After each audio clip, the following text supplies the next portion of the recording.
सुरक्षा कवच। हम सब ने शब्द सुना है शायद बचपन से, लेकिन ये कवच, ये शील्ड आखिर बनी कैसे? इसकी कहानी क्या है? आज हम इसी कहानी की परतों को खोलेंगे, दिए गए स्रोतों के आधार पर। ये सिर्फ एक मेडिकल विषय नहीं, बल्कि विज्ञान, समाज और एक देश के अपने बच्चों से किए गए वादे की कहानी है। ये बात बिल्कुल सही है। और ये कहानी शुरू होती है एक बहुत ही सरल, लेकिन आप कह सकते हैं क्रांतिकारी आइडिया से, कि हम खतरनाक बीमारियों का इंतजार क्यों करें, हम उनके आने से पहले ही तैयारी क्यों ना कर लें। आज की हमारी बातचीत इसी तैयारी के सफर पर है। एक इंसान के दिमाग में आई एक चिंगारी से लेकर भारत के कोने कोने तक पहुंचे एक विशाल राष्ट्रीय मिशन तक। तो चलिए इसी आइडिया से शुरू करते हैं। हम सब ये जानते हैं कि टीकाकरण शरीर की रोग से लड़ने की ताकत यानी इम्यून सिस्टम को ट्रेनिंग देता है, शरीर की अपनी सेना को दुश्मन की पहचान कराता है। लेकिन हमारे स्रोत इसे एक और मजेदार तरीके से दिखाते हैं, एक वांटेड पोस्टर की तरह। हाँ, ये उपमा मुझे बहुत पसंद आई।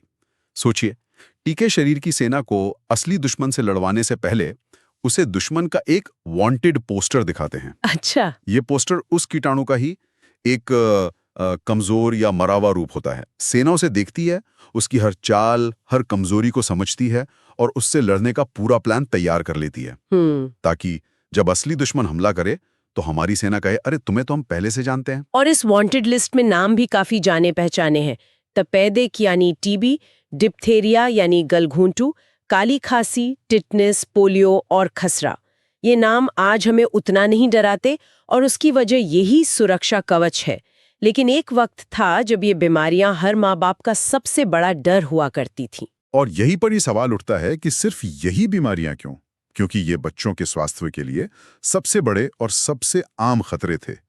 ये वो दुश्मन थे जो बार बार हमला कर रहे थे और सबसे ज्यादा नुकसान पहुंचा रहे थे। तो एक रणनीति के तहत इन्हें चुना गया। बिल्कुल। टीकाकरण की पहली रणनीति ये थी कि सबसे बड़े दुश्मनों को पहले घेरा जाए। ये एक सोचा समझा प्लान था, सिर्फ एक लिस्ट नहीं। और इस प्लान की शुरुआत कहाँ से हुई? चलिए कहानी में थोड़ा पीछे चलते हैं। हमारे स्रोत हमें साल 1796 में ले जाते हैं एडवर्ड जेनर के पास, जब उन्होंने चेचक यानी स्मॉल पॉक्स के टीके की खोज की। आज हमें ये एक वैज्ञानिक खोज लगती है, लेकिन उस जमाने के हिसाब से सोचिए ये कितना क्रांतिकारी, शायद कुछ लोगों के लिए पागलपन जैसा लगा होगा। ये सोचना भी कमाल है।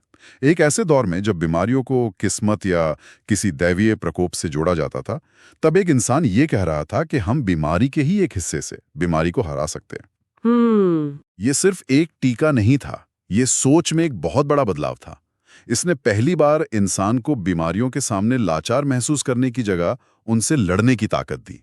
इसने हमें सिखाया कि हम तैयारी कर सकते हैं। और फिर ये तैयारी का आइडिया पूरी दुनिया में फैला और भारत पहुंचा। हमारे देश में इस सुरक्षा कवच को बनाने का संगठित प्रयास कैसे शुरू हुआ? स्रोत बताते हैं कि 1978 में स्वास्थ्य मंत्रालय ने एक्सपेंडेड प्रोग्राम ऑफ इम्यूनाइजेशन यानी EPI की शुरुआत की। हाँ, और फिर 1985 में एक ऐसा बदलाव आया जो सुनने में छोटा लगता है, पर जिसका मतलब बहुत बड़ा था।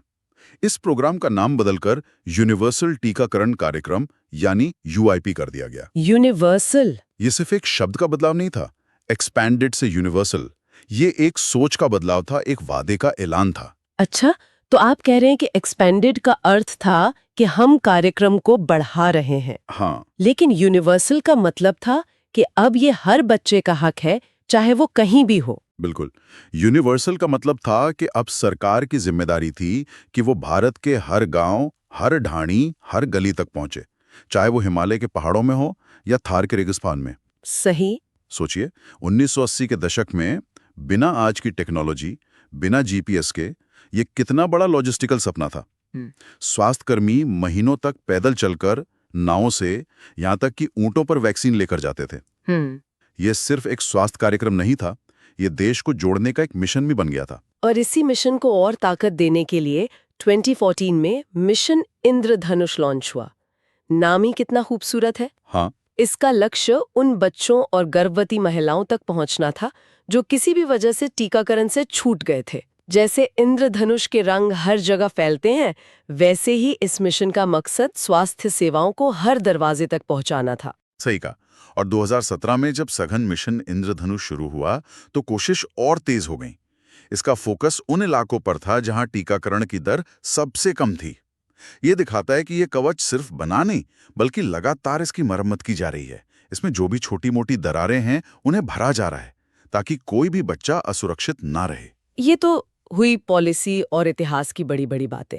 लेकिन अगर हम जमीन पर उतरें, एक आम परिवार के लिए इस पूरे मिशन का मतलब क्या है? एक बच्चे के लिए ये सुरक्षा कवच असल में बनता कैसे है? दिन ब दिन, महीने दर महीने? हाँ, अब आते हैं इस कवच की बनावट पर। ये कोई एक दिन में बनने वाली चीज नहीं है। ये एक पूरी सोची समझी योजना के तहत परत दर परत तैयार होता है। जन्म के समय और 1.5 महीने पर कुछ शुरुआती टीके लगते हैं, जो एक तरह से इस इमारत की नींव रखते हैं। और नींव के बाद? नींव के बाद आती है मजबूती। 2.5 और 3.5 महीने की उम्र में डीपीटी और पोलियो की दूसरी और तीसरी खुराक दी जाती है। ओके। ये उस शुरुआती नींव को कंक्रीट जैसा पक्का कर देती है। इसके बाद जब बच्चा 9 से 11 महीने का होता है, तब खसरे का टीका लगता है। इसे आप इस किले की पहली बड़ी और ऊंची दीवार समझ सकते हैं, जो खसरे जैसे एक बड़े दुश्मन को बाहर रखती है। और फिर मैंने बूस्टर डोज के बारे में भी पढ़ा, जो 16 से 24 महीने के बीच लगती है। ये बूस्टर का क्या मतलब है? बूस्टर का मतलब है याद दिलाना। ये बहुत मजेदार कॉन्सेप्ट है। अरे वाह! जैसे हम अपने फोन की बैटरी को बार बार चार्ज करते हैं ना, ताकि वो बंद ना हो, हाँ हाँ, बिल्कुल। वैसे ही बूस्टर डोज शरीर की सेना की याददाश्त को फिर से ताज़ा कर देती है। वो उन्हें याद दिलाती है, देखो ये है दुश्मन, इसे भूलना मत। अच्छा। इससे सुरक्षा लंबे समय तक बनी रहती है। ये सुरक्षा को रिचार्ज करने जैसा है। और ये रिचार्जिंग बड़े होने पर भी चलती रहती है ना? 5 साल, 10 साल और 16 साल की उम्र में टिटनेस यानी टीटी का टीका। मतलब ये कवच बच्चे के साथ साथ बड़ा होता है और मजबूत होता जाता है। बिल्कुल।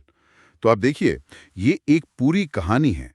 बीसीजी टीबी से बचाता है, डीपीटी एक साथ 3 दुश्मनों गलघोटू, काली खांसी और टिटनेस से लड़ता है, और ओपीवी पोलियो को रोकता है।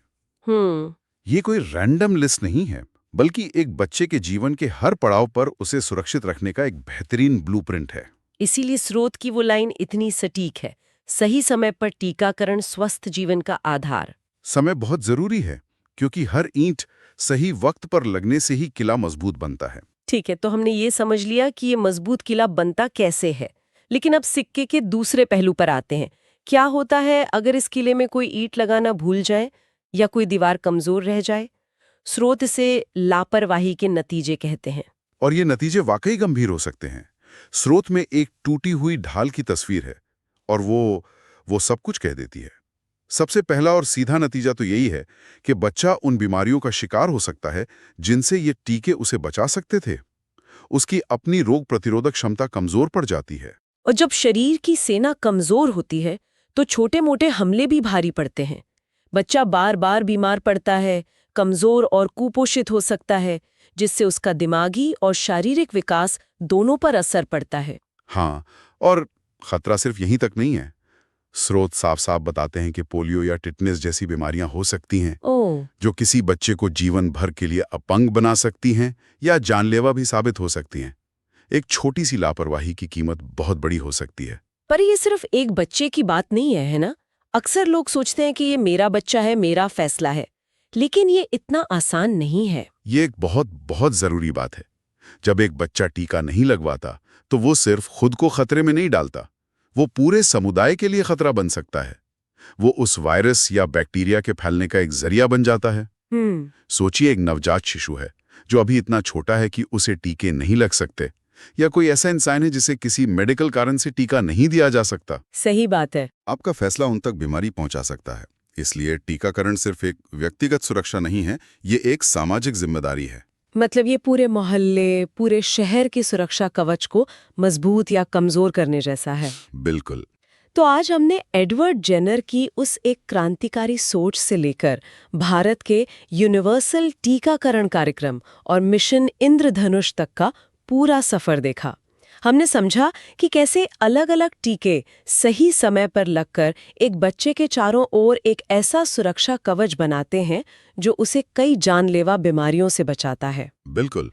और इस पूरी चर्चा का सार यही है कि टीकाकरण कोई मजबूरी नहीं, बल्कि विज्ञान का दिया हुआ एक तोहफा है, एक सक्रिय कदम है जो हम न सिर्फ अपने बच्चों के लिए बल्कि पूरे समाज के लिए उठाते हैं। और ये एक लगातार चलने वाला प्रयास है। स्रोत हमें याद दिलाते हैं कि 16 मार्च को राष्ट्रीय टीकाकरण दिवस और 24 से 30 अप्रैल तक विश्व टीकाकरण सप्ताह मनाया जाता है। ये तारीखें सिर्फ कैलेंडर पर नहीं हैं, ये हमें हमारी सामूहिक जिम्मेदारी की याद दिलाने के लिए हैं। तो आज हमने देखा कि कैसे टीके शरीर की सेना को जाने पहचाने बाहरी दुश्मनों के लिए तैयार करते हैं, पर जाते जाते एक विचार सबके लिए छोड़ जाते हैं। ये सुरक्षा कवच उन दुश्मनों के लिए बनाया गया है जिन्हें हम जानते हैं।